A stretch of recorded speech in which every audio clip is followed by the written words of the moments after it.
नमस्कार दोस्तों, 8वें वेतन आयोग के हिसाब से केंद्रीय कर्मचारियों के लिए कितनी सैलरी हो सकती है उसको हम इस वीडियो में जानने वाले हैं। ये हमारे पास पीडीएफ है जो 899 पेज की डिपार्टमेंट ऑफ एक्सपेंडिचर की वेबसाइट पे है, जिसमें 7th सीपीसी में कर्मचारियों के लिए किस तरह से बेसिक सैलरी बनाई गई थी उसको बताया गया है। यहाँ इसका पूरा डिटेल बताया गया है, इसको एक बार जान लीजिए, फिर हमें समझ में आ जाएगा कि 8th पे कमीशन के लिए कर्मचारियों के लिए क्या क्या चीज़ें मायने रखती है और कैसे कैसे सैलरी बनाई जाती है। तो यहाँ पे calculation of minimum pay as on 01/01/2016 by the commission के द्वारा 1 जनवरी 2016 को कैलकुलेशन किया गया है मिनिमम पे का। किस तरह से ये यहाँ पे देखोगे आप, ये चीज़ें लगाई गई हैं, खाने पीने की चीज़ें हैं, या इनको आप बोल सकते हो कि रसोई की सामान लगाया गया है, जिसमें है राइस है, चावल है या गेहूँ है, दाल, raw vegetable, green vegetable, other vegetable, fruits, milk, sugar oblique jaggery, edible oil, fish, meat, egg, detergent etcetera, clothing. ये 14 पॉइंट ज़्यादातर इसके अंदर आपको रसोई की आइटम देखने को मिलेगी। फिर यहाँ पे इन चीज़ों को किलो में दिया जाता है, लीटर में दिया जाता है, नंबर में है या मीटर में, उनको बताया गया है। फिर यहाँ पे इनका रेट क्या है उसको बताया गया है, और ये है एक महीने के अंदर कितनी कंजम्पशन की जाती है उसको रेट के साथ मल्टीप्लाई करके कितना एक्सपेंसेस कर्मचारी का होने वाला है उसको यहाँ पे बताया गया है एक एक चीज़ का।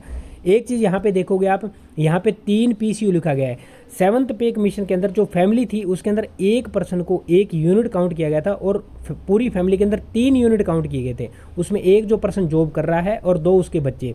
लेकिन जो 8th पे कमीशन है उसके अंदर जो मीटिंग हुई थी अभी 10 फरवरी की डेट के अंदर, उसमें NCJCM की तरफ से TOR सौंपा गया था। TOR क्या होता है? टर्म ऑफ रेफरेंसेस होता है।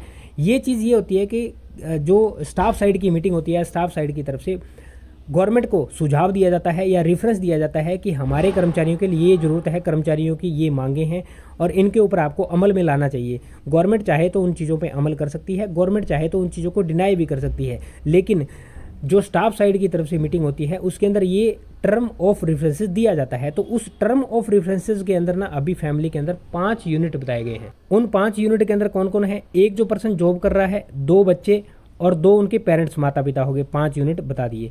लेकिन कुछ लोगों को यहाँ पे सुझाव ये भी है कि फैमिली के अंदर जो यूनिट हैं वो 6 होने चाहिए, जिसमें हस्बैंड वाइफ हो गए 2 और 2 उनके बच्चे हो गए और 2 उनके पेरेंट्स हो गए, तो 6 लोग यहाँ पे इंक्लूड होने चाहिए।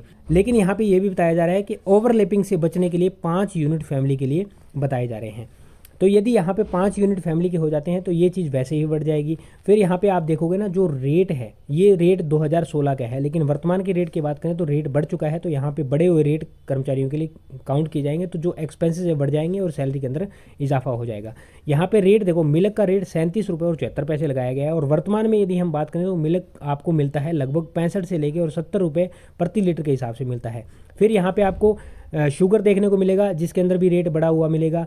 राइस है और अन्य सभी चीज़ों में देखोगे तो लगभग रेट बढ़ा हुआ मिलेगा। नीचे यहाँ पे रोज़मर्रा की ज़रूरत की चीज़ें दी गई है, जिसके अंदर ये देखिए क्या क्या चीज़ें जोड़ी गई है। फिर यहाँ सभी का कैलकुलेशन बताया गया है। Fuel, electricity, water charges, marriage, recreation, festival etcetera, provide for skill बाया एडिंग 25% टू 19। ये जो 19 नंबर है ना, यहाँ तक इन्होंने पूरा कैलकुलेशन कर दिया। फिर 13,555.87 इतने रुपए बन रहे थे, उसका 25% ऐड करके ये यहाँ पे दे दिया। उसके बाद यहाँ पे सम कर दिया, फिर हाउसिंग का जोड़ दिया, और फिर यहाँ DA को 3% बढ़ने के अनुमान थे तो 3% DA को यहाँ पे ऐड कर दिया है, जो 17,468 रुपये 91 पैसे का 524 रुपये बनता है। फिर यहाँ टोटल ग्रोस कर दिया जो कि 17,992 रुपये 98 पैसे बनता है, और इसका राउंड ऑफ ले लिया 18,000 रुपये। तो दोस्तों इतनी चीज़ों को मिला करके कर्मचारी के लिए बेसिक सैलरी निकाली जाती है, और ये 18,000 बेसिक सैलरी आ गई।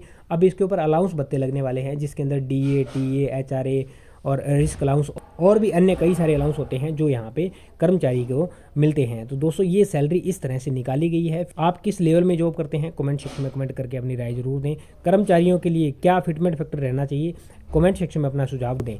यदि एक्सपर्ट्स की राय सुनी जाए तो उनके द्वारा बताया जा रहा है 8th पे कमीशन के लिए फिटमेंट फैक्टर 1.74 से लेकर के 2.1 तक रहने वाला है, और कुछ लोग यहाँ 2.2 तक भी फिटमेंट फैक्टर बता रहे हैं। जो 10 फरवरी की डेट के अंदर NCJCM स्टाफ साइड की तरफ से जो मीटिंग हुई थी उसके अंदर फिटमेंट फैक्टर के रिगार्डिंग मुझे कोई न्यूज़ नहीं सुनने को मिली। 8th पे कमीशन के रिगार्डिंग और भी कोई अपडेट आएगी तो वीडियो के माध्यम से आपको चैनल पे बता दी जाएगी। और ये जो 7th CPC की रिपोर्ट है 899 पेजेस की, इसके अंदर और भी बहुत सारी जानकारियाँ हैं जो समय समय पर हम वीडियो बना करके कर्मचारियों के लिए जानने की कोशिश करेंगे क्या क्या कर्मचारियों के लिए 8th पे कमीशन के अंदर किया जा सकता है। ये थी इन्फॉर्मेशन। उम्मीद करता हूँ जानकारी समझ पाए होंगे।